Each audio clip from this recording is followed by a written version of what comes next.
बहुत समय पहले भृगु ऋषि के वंश में मृकंड नामक एक महर्षि रहते थे। उनकी पत्नी का नाम मरुद्वती था। दोनों महान तपस्वी थे, परंतु संतान सुख से वंचित थे। अनेक वर्षों तक कठोर तपस्या के बाद उन्होंने भगवान शिव की आराधना की। भगवान शिव उनकी भक्ति से प्रसन्न होकर उनके सामने प्रकट हुए और वरदान मांगने को कहा। मृकंड ऋषि ने निवेदन किया, हे देवाधिदेव, हमें एक तेजस्वी और विद्वान संतान प्रदान करें। भगवान शिव ने कहा, हे मृकंड, तुम्हारे सामने दो विकल्प हैं। पहला, एक पुत्र जो अल्पायु सिर्फ 16 वर्ष की आयु का होगा, परंतु गुणों और विद्या में महान होगा। दूसरा, एक पुत्र जो दीर्घायु होगा, परंतु बुद्धिहीन और साधारण।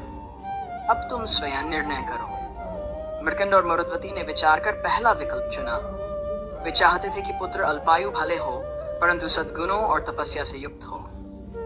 कुछ समय बाद उनके घर एक दिव्य तेज से युक्त बालक का जन्म हुआ। उसका नाम रखा गया मार्कंडेय।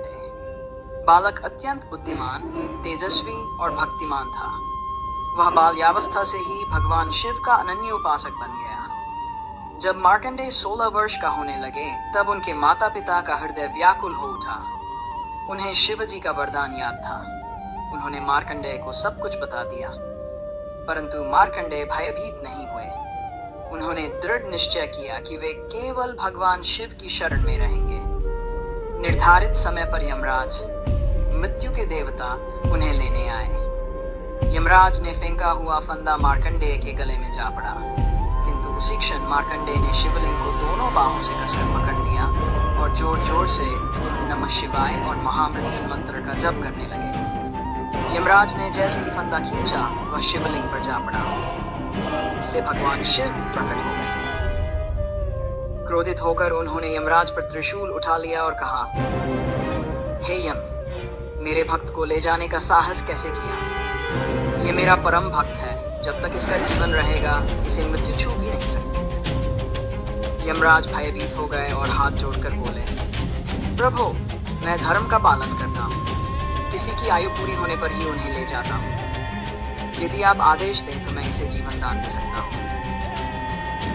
भगवान शिव ने प्रसन्न होकर घोषणा की, मार्कंडेय अब अमर रहेंगे। इन्हें चिरंजीवीत्व प्राप्त होगा। संसार में जब तक गंगा और हिमालय रहेंगे, तब तक मार्कंडेय भी जीवित रहेंगे। ये वेदों के रक्षक और महाभक्त कहलाएंगे। यमराज ने सिर झुकाकर भगवान शिव की आज्ञा स्वीकार कर ली। मार्कंडेय की अमरता का कारण बना महामृत्युंजय मंत्र। ये मंत्र स्वयं भगवान शिव ने ही ऋषियों को दिया था। कहते हैं, इस मंत्र का जप मृत्यु के भय को दूर करता है। ये अकाल मृत्यु से रक्षा करता है। ये शारीरिक और मानसिक रोगों को दूर कर जीवन में शांति और आयु प्रदान करता है।